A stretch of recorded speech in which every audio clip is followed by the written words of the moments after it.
护者。今天这个瓶瓶罐罐往这一摆，懂的人已经会把这个葡萄品种扣到弹幕上面来。大胆告诉我，今天我们聊的是哪个葡萄品种？没错，就是雷司令。说到雷司令哦，我们今天可以说是从入门到入土全给大家安排好了。摆在面前的呢，有干的，有甜的，有很甜的，有便宜的，有贵的。反正今天所有的雷司令应该讲的知识，什么特点，怎么买，怎么挑，怎么喝，我们全给大家给准备齐了。为什么这么晚做雷司令啊？说实话有点私心啊。雷司令绝对是全世界最为顶级的白葡萄品种。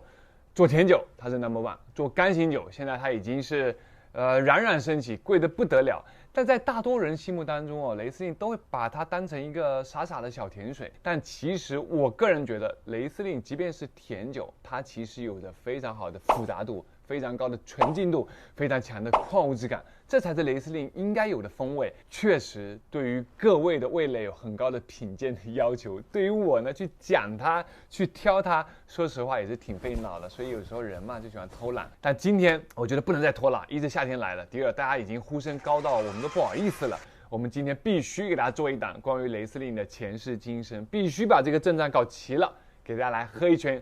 彻底帮大家解决这个夏天的雷司令问题。我们先来从雷司令的这个风格讲起哦。大家可能众所周知，雷司令甜酒很出名，但说到甜酒，雷司令其实不是小甜水。小甜水就像什么莫斯卡托啊这种，它们本身就简单一点，而且它们也没有任何的陈年潜力变得复杂。雷司令是绝对的大甜水，因为它不但甜，而且它有非常高的酸度去平衡它的糖分。另外最重要的，雷司令有极高的复杂度。那70块钱的雷司令呢？70块钱雷司令上面没有酿好，糟蹋了这个雷司令。雷司令大概的香气，大家很喜欢的呢，就是它的柑橘的味道，典型就是青柠啊、柠檬啊、西柚啊，柑橘类味道非常强。另外的话，雷司令呢稍微成熟一点，就很多的杏桃、热带水果。另外高级来了，雷司令牛 X 的地方呢，就是怎么样？它有特别强的矿物质感，在葡萄酒这个香气味道里面是有鄙视链的。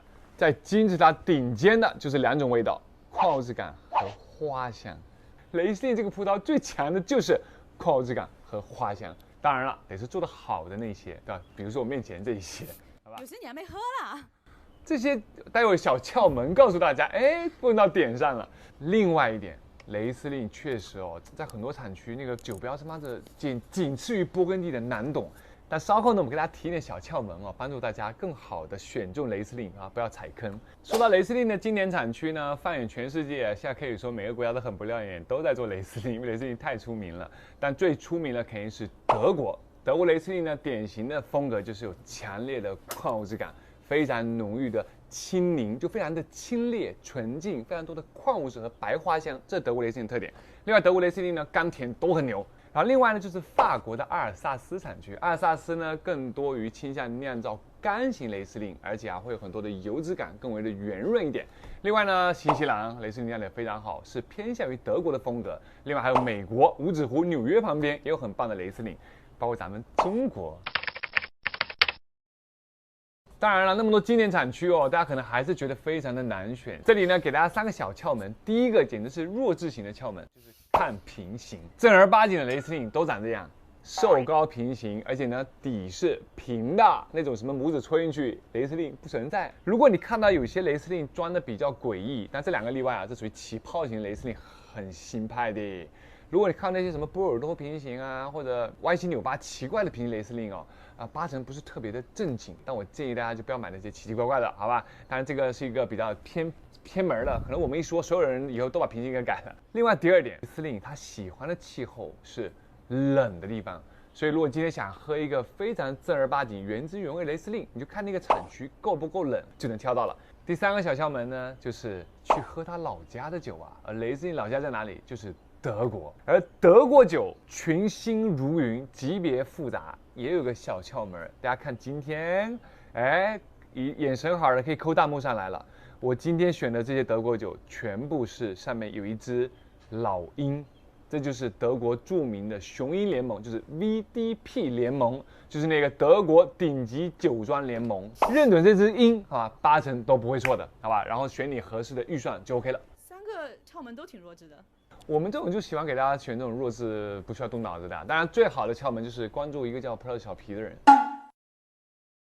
我们今天呢有甜有干嘛，我们先喝干的，对不对？因为你喝完甜的呢，味道很浓郁，可能喝不出干型酒的那些精致的口感了。大家记得喝白葡萄酒，雷司令也好，任何也好，都一定要冰得透透的。我经常被人投诉说白葡萄酒不好喝，问他咋喝的，大夏天都不冰，那才好喝的，见了个大鬼头嘞。第一个酒庄呢是来自于慢镜园，然后是一款干型雷司令，大家要看背标上面写的干还是甜。这个酒庄很牛叉啊，这个酒庄的庄主现在是 VTB 联盟的主席。那不是他说什么就什么喽？哦，那也没有，德国人谁怕谁？这款酒就像一个大炮一样打到嘴里面，非常强的这种烘烤打火石的味道。如果你是小白，我建议你不要从干型雷司令喝起，但它入口以后明显有很好的质感，你可以咀嚼它，有很好的分类感，特别强的那种青柠皮、西柚皮、雪橙的那种酸度。这得多少钱275。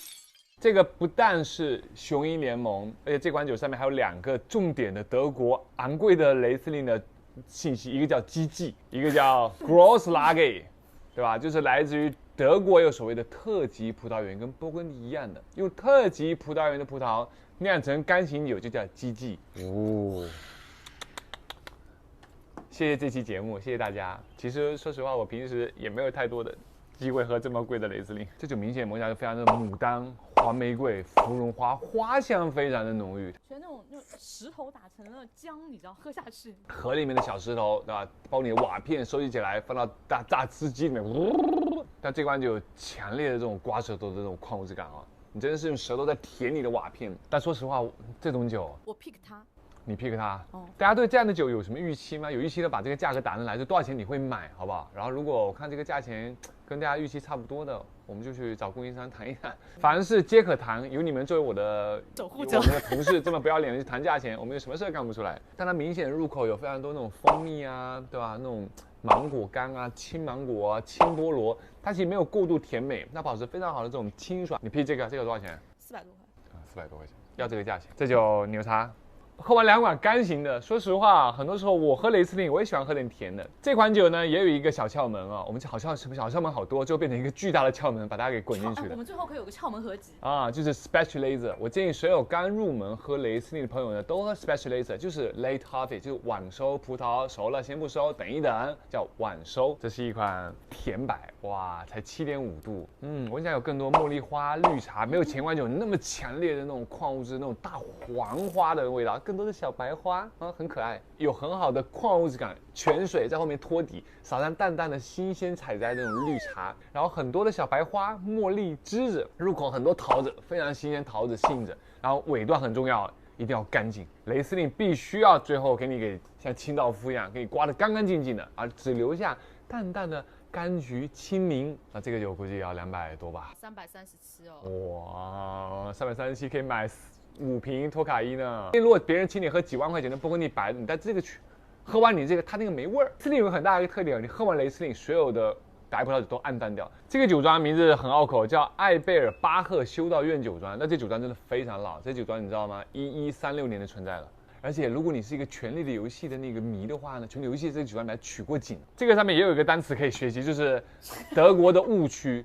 德国最基础的级别叫 Cabinet， 但翻译过来居然叫珍藏级。德国的酒标不要看，反正看了也看不懂，还不如听一个叫小皮的来唠一唠。这个雷司令做的有点不高冷哦，闻起来有股淡淡的那种青草加牛奶的味道。这种酒很多人会喜欢，但它就是我说的雷司令里面的鸡贼款，很多汁水，像是一瓶雪碧一样。这个酒喝起来就便宜，它明显喝起来有点带那种酵母啊，稍微有点不够干净。它像喝奶盖啊，多爽啊！像喝奶盖，在德国这种酒也不便宜啊，这酒肯定要卖到快200块了吧？175啊，175。但这酒好喝，对吧？这种好喝是要加引号的，就它很容易喝，但它没有做出雷司令的纯情。你干嘛有预设啊？你花了175块钱，我不能有预算了。你花了175块钱，如果我要在霞多丽里面喝到这个味道，我得要花250。不用，你看我们店里面像那南非的100，我们俩搞像拖一样，100块出头，第2瓶半价。我为什么要在雷司令里面喝香草拿铁？你不要把它当雷司令，就是100多块钱，然后你喝到这个味道，你觉得怎么样？我就觉得它本身还是不够新鲜，不够干净，我太刁钻了。对不起，我对雷司令的这种感情，我跟你说，很多人理解不了。但像我说的，我必须要拿出一款我自己真正拿得出手的雷司令啊！这款酒可能它不够雷司令。又喝到他们家的 Specializer， 也是他们家一个单一园的叫白肯园，他们酒标上面经常有一些乱七八糟的文字哦，大很有可能就是那个葡萄园的名字。OK， 不需要发音，因为根本发不出来。这个算好发音的，白肯。这个白肯园的晚收居然闻起来有贵腐的味道。大家如果之前有听说过我们说贵腐，雷司令是全世界最适合感染贵腐的酿造出顶级甜酒的一个葡萄品种了。之一。贵腐这种淡淡的黑麦面包，淡淡的焦糖布丁，撒上了那种酸奶质地的黄桃，对吧？非常多的菠萝干，这个好啊，非常酸，入口以后淡淡的那种打火石的矿物质感，这个我是愿意一杯接着一杯喝的。大家觉得这样一款酒，又有奶又有贵腐的这样一个气质，入口又很浓缩，但酸度又不是太尖锐，这种雷司令，对吧？大家喜不喜欢？接下来这个酒庄在网络上面爆火。就酒标，你很懂艺术，点了，我们和他打马赛克，儿童不宜。这个酒庄叫巴斯曼乔丹酒庄，对吧？这个家族上很多任的 Jordan 先生都是德国酒界赫有名的人，包括当年的 VTT 联盟的创始人啊，也是乔丹博士先生。但这几年酒卖得很好啊，也是经过一些挫折，据说慢慢在复兴的路上。很普通啊。不说冉冉升起嘛，怎么又没有感觉到冉冉升起？不过说实话，这款酒是网络上卖的最多的人，好水啊，闻着就花果香，缺那么点意思。那入口还有点干，有点苦，中段没有靠果味给你融起一点质感，就完全是干瘪。这款酒跟我一样，已经失色了，你知道吗？哎，它是半甜的，居然喝不出任何果香构成的甜感。赶紧，会把我咳嗽搞起来。我们接下来喝他们家的雷音洞。1级园的这款，你见过我这么努力吗？有点淡淡那种白芦笋，淡淡的石灰的味道，但依然没有很打动人。这款酒甜了，但依然没有风味。哎，关键他们家2款酒都没有回味啊。我们买雷司令很重要，就买它的回味。我们不是买它一夜的欢愉，我们需要那种绵长的这种日久生情。这是我们第4个窍门，对吧？雷司令一定要回味。无论中段怎么甜美啊，怎么样的肉啊，关键你看咽下去以后，这个味道能持续多久？你可以打个秒表来数一数，越长的绝对就是越好的雷司令，一定是我们俩的问题，我们俩嘴巴烂了，嘴巴。喝完德国呢，我们要照顾一下小弟弟。其实奥地利这个国家还是有点存在感的，他把它做成了一个起泡酒，而且是 Peanut。这酒庄叫所罗门，这酒庄很牛，他说他们祖先是出家的。开始哦。怎么漏气了啦？把你那个砰变成了雷司令做成高泡以后，都会加一点天然的云南鸡枞菌的那种汤的味道。哎，但这酒已经喝不出是雷司令了，除了它强烈的这种酸度，但它非常的咸鲜，鸡汤、酵母带有点金桔皮的味道。你们会喜欢这种菌菇汤、鸡枞汤，鲜美咸，对吧？又有这种很强的海水感，大家爱喝的话扣上来。好，那今天喝完了德国和奥地利的雷司令呢，我们来推荐一下好不好？就如果我们俩自己花钱都会买的，我肯定是首选这款。这款已经被我偷偷摸摸磨说的字都已经看不清楚了，可见多爱它。这款酒我觉得做的非常好，是一个晚收，却做出了贵腐的复杂度、浓郁度，回味超长。哎呦，导演最喜欢的这个酒是好啊，但喝这款酒大家一定要小心啊。我也最喜欢那个。这2款其实做得蛮好，这2款干型的雷司令都做出了干型雷司令所要有的矿物质，那种清脆，那种老外叫 tension 的那种紧张感，那种 nervous 全部做出来了，回味特别的长。但这款酒没有人能拒绝它。给雷司令做成甜水，做成那种大甜水的时候，真的是技惊四座，好吧？全场它一出来，大家都鸦雀无声。另外的话呢，我们之前其实也推荐过2款雷司令，就万一这3款我们都谈判失败了。大家就可以买我们之前推荐的。其实很多粉丝已经买过美鹤，因为我们当时做过一次活动，对不对？就专门是推荐这个美鹤庄园，也是咱们中国做的。他买过哦，他买过，真的。哎呦妈，摄影师都，我们这样做人不地道，待会送摄影师几瓶，对吧？除了这3瓶以外，都送给摄影师。就美鹤庄园做的是一个非常有这种我们说新世界风格雷司令，有很多的杏桃啊，很丰腴的酒体啊，然后酸度是偏比较容易接受的那种。然后另外一款。这款酒真的是我还能想象得到喝它那个场景就在海南的万宁的海边，暴风雨，海浪中波涛汹涌，一只蝴蝶在那扑哧扑哧的飞，我天，真是不容易。啊，这就是一款海边鲍鱼，带有很多的鸡汤咸鲜，又像导演说的，很多那种精酿啤酒的这种果香和酵母感的一款酒。今天内容其实非常丰富哦，好吧？如果大家喜欢的话呢，我们以后多做这种类型的。然后呢，想学习任何的知识呢，也可以告诉我。其实往深里讲是我的特产，好为人师是我的标签，好惨啊，好吧？如果大家想听任何的品种，深一点。经典产区、经典风格，怎么买怎么说，好吧？像导演说的，从入门到入土，我们都能行的，咱们干这个的。OK， 那就谢谢大家了，祝大家雷司令开心，好吧？夏天可以雷司令自由。那今天关于所有雷司令的知识点呢，恭喜你这么有耐心。既然看到这里了，不如点个赞、收个藏、转发给你身边的那些无辜的好友们，最后再投个币、充个电。充电点不要脸。到吗？对。反正这酒真的没法送给大家了，反正说不定以后你还能喝到呢，把这个关系搞好。中国抬头不见低头也不会见，抬头不见梦里见，那雷司令喝多了。